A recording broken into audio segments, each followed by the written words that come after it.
Terkadang emak-emak kalau sudah kumpul lupa tempat, malah asik ngobrol sendiri lupa di depan ada yang lagi ngasih materi. Bapak dan Ibu ya, belum banyak yang kita periksa gitu ya. Di Kota Sukabumi ini yang usia wanita usia sebelumnya semua kita bisa periksa. Belum nyampe ke 50% aja Bapak dan Ibu. Sehingga tahun ini kami bertekad. Selamat datang dokter ini yang sudah hadir memenuhi undangan kami ya, Bapak Ibu. Dokter ini nama lengkap beliau adalah Dokter ini Sufiani, spesialis anak MKes.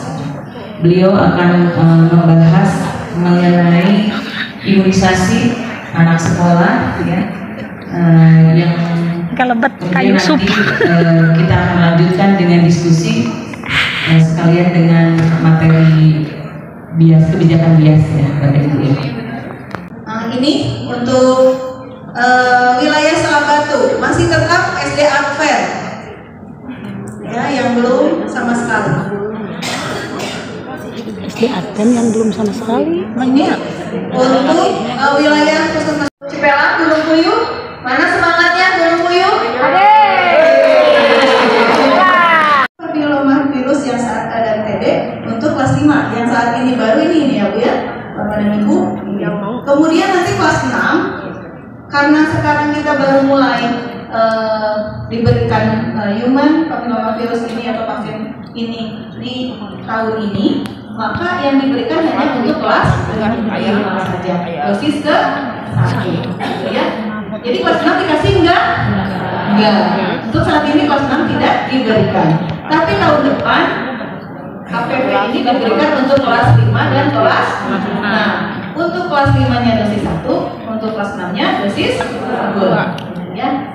Nah, ini ya Bapak dan Ibu, anak yang tidak imunisasi lengkap tidak memiliki kekebalan sempurna terhadap penyakit-penyakit berbahaya, sehingga mudah tertular penyakit, menderita sakit berat, serta menderita cacat bahkan meninggal dunia. Gitu ya. Ini tidak bisa kita pungkiri. Sangat banyak sekali ya kejadiannya dan ada di hadapan kita sebenarnya. Nah, kemudian selain itu mereka juga dapat menjadi sumber penularan bagi orang lain. Jelas, kalau menjadi sumber penularan bagi orang lain itu namanya menzolimi orang-orang banyak, Bapak dan Ibu ya. Sehingga kami yakin bahwa apa yang dilakukan oleh pemerintah dari mulai zaman Soekarno sampai sekarang itu pasti yang terbaik bagi masyarakatnya. Nah, kemudian apabila terjadi akumulasi anak yang tidak mendapatkan imunisasi rutin lengkap ini, maka mengakibatkan tidak akan terbentuknya kelompok imun kelompok itu, jadi nggak ada herd immunity-nya, jadi tidak bisa dibentuk kekebalan tubuh secara kelompok. Penyakit tertentu. Jadi kalau diimunisasi atau divaksin itu mencegahnya yang divaksin tersebut. Kalau penyakit yang lain tidak. Ya misalnya COVID, dikasih vaksin COVID, ya berarti kita membentuk antibodi yang terhadap si COVID-nya gitu. Ya, jadi dia mencegah penyakit tertentu. Nah, melindunginya itu mencegahnya tidak cuma untuk si individunya sendiri, tapi juga bisa untuk lingkungan sekitarnya. Ya kalau waktu itu ibu konsultasi secepatnya, kami dari puskesmas akan segera, dan kenapa tidak mau ke kami gitu.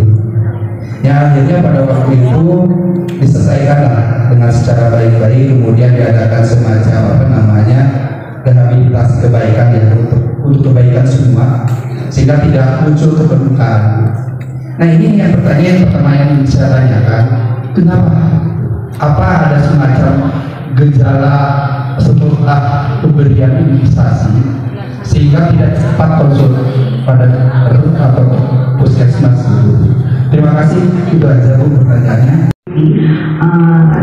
Biasanya saya selalu mendata anak-anak yang akan divaksin, terutama apakah anak punya riwayat sakit bawaan atau apa. Contohnya seperti vaksin COVID kemarin ya, kalau asma tidak bisa ya. Nah, yang ditakutkan karena saya memang punya murid seperti sering kejang atau punya asma. Nah, untuk vaksin HPV ini apakah ada ketentuannya apabila yang punya riwayat riwayat penyakit tertentu tidak bisa, biar kami bisa mengkondisikan membantu tim puskesmasnya dari awal. Kecuali kalau mungkin kalau seperti flu panas mungkin bisa dideteksi oleh puskesmas sebelum atau pasca sebelum Enggak dok. Ya, terima kasih Pak sudah bertanya ya. Berarti komunikasi kita baik ya, ada dua arah gitu. Nah, namun itu kalau ada kata-kata itu saya sebenarnya sedih juga gitu ya, kalau ada yang nggak mau tuh, rasanya seperti apa gitu ya. Nanti pasti PR kita banyak, kemudian setelah PR kita ini Dan memang harus booster gitu, jadi cuma tidak 1 kali, tapi nanti dia harus kalau program pemerintah 1 tahun kemudian disuntikan lagi di kelas 6 gitu. Nah kalau misalnya nanti program pemerintah ternyata di SMP ada juga misalnya itu ya mudah-mudahan bisa berkelanjutan gitu Bu. Tapi kalau ternyata tidak ada biayanya nih, pemerintah miskin misalnya itu nggak ada biayanya, ya maka kalau misalnya ingin dicegah, kita mencegah anak kita, ya kita keluarkan biaya tersebut. Mudah-mudahan tahun berikutnya akan lebih murah ya, tapi biasanya nggak pernah lebih murah, biasanya selalu naik. Pas itu selalu naik, nggak pernah turun ya. Gitu sih, sebenarnya ada, tapi mahal kan. Makanya kesempatan ini jangan disia-siakan.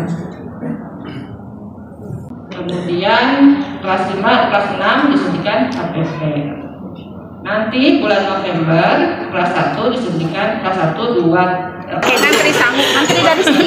Ya.